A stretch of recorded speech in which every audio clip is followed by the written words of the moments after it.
मेरी पहले ग्रीवेंसेस की मीटिंग थी जिसके अंदर टोटल 13 शिकायतें थी, जिसमें से 7 शिकायतें पेंडिंग रखी गई है, 6 ड्रॉप कर दी गई है, उनका समाधान हो चुका है।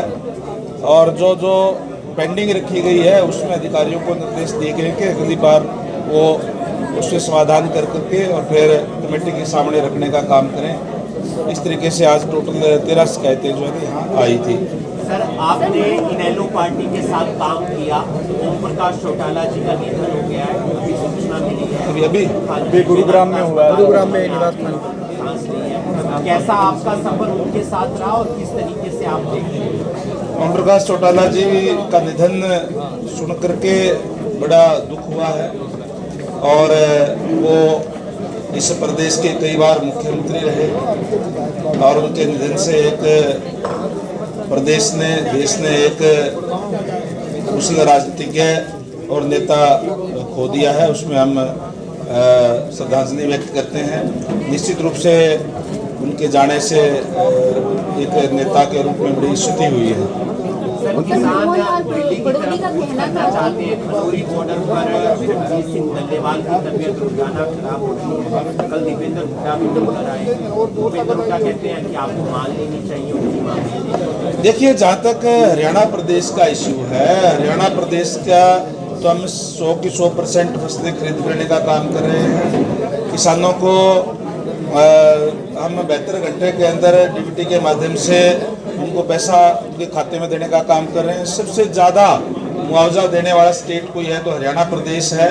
और फिर भी किसानों की मांग के ऊपर हरियाणा सरकार ने माननीय उच्च न्यायालय के रिटायर्ड जस्टिस नवाब सिंह जी के नेतृत्व में कमेटी का भी गठन कर दिया गया। उनकी कोई भी शिकायत हो तो देने के, मेरे ख्याल से हरियाणा का कोई इशू इस टाइप का है नहीं। अगर कोई पंजाब के किसानों का कोई इशू है पंजाब को लेकर के तो पंजाब के मुख्यमंत्री को उनसे बात करनी चाहिए, उनकी बात माननी चाहिए। मैं समझता हूँ कि ये कोई राजनीतिक इशू नहीं है। इस पे भारतीय जनता पार्टी हमेशा किसानों के साथ रही है, किसानों के लिए कदम उठाने का काम किया है और आगे भी किसानों के लिए जो जो कदम उठाने की और जरूरत होगी वो भी हम उठाने का काम करेंगे, किसानों को सुविधाएं देने का काम करेंगे। धुंध का अलर्ट जारी है, धुंध का अलर्ट जारी है प्रदेश में, लेकिन ग्रामीण सड़कों पर अभी भी व्हाइट और जो पीली पट्टी नहीं लगी। प्रदेश के अंदर हर जगह पे हमने पट्टियां लगाने का काम किया है ताकि धुंध के अंदर जो है उनको दिखाई दे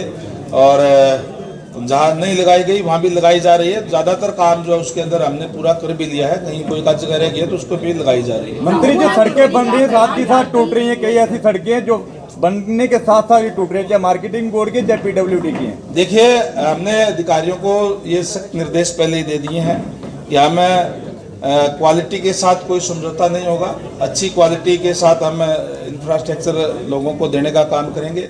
भारतीय जनता पार्टी की सरकार लगातार तीसरी बार बनी है। पहली बार प्रदेश का गठन होने के बाद में किसी भी पार्टी की लगातार तीसरी बार सरकार बनी है तो भारतीय जनता पार्टी की बनी है और इस विश्वास के साथ बनी है कि भारतीय जनता पार्टी जो कहती है वो करती है।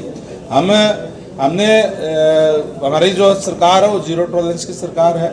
हम भ्रष्टाचार को कतई बर्दाश्त नहीं करेंगे, ये पहले ही कह दिया गया है। और कहीं भी अगर कोई कोताही बरती गई तो उसमें भी हम सख्त एक्शन लेने का काम करेंगे। किसी को कहीं पे भी जाने के आदेश है, लेकिन किसानों को मैंने कहा ना, कोई कहीं भी कोई जाए वो तो कोई बात नहीं है, लेकिन लॉ एंड ऑर्डर मेंटेन रखने सरकार की जिम्मेदारी है। और जिस तरीके से पहले दिल्ली के अंदर हुआ था जो लाल किले पे चढ़ना और इस टाइप के, तो किसी को इजाज़त नहीं दी जा सकती।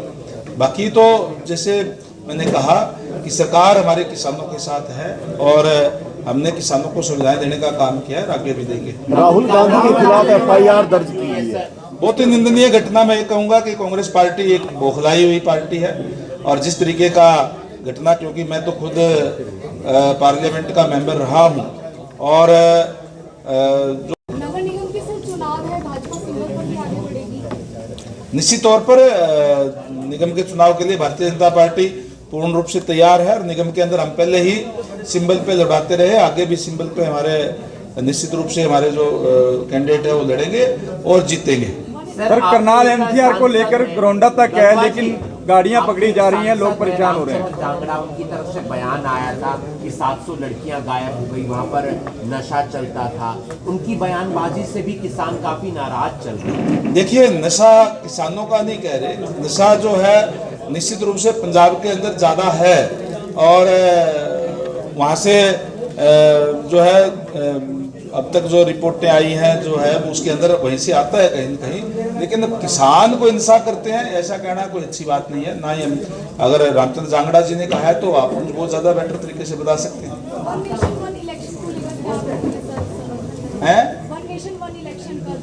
निश्चित रूप से वो सिलेक्ट कमेटी के अंदर गया है, बहुत ही ऐतिहासिक और साहसिक फैसला मैं इसको कहूँगा। और मोदी है तो मुमकिन है निश्चित तौर पर इससे नेशनल इलेक्शन होता है तो टाइम की बर्बादी भी बचेगी, डेवलपमेंट जो है वो तेजी से होगी। एक बार चुनाव होने के बाद में 5 साल तक लगातार डेवलपमेंट होगी, बहुत ही अच्छा फैसला ये रहेगा और देश हित के अंदर रहेगा।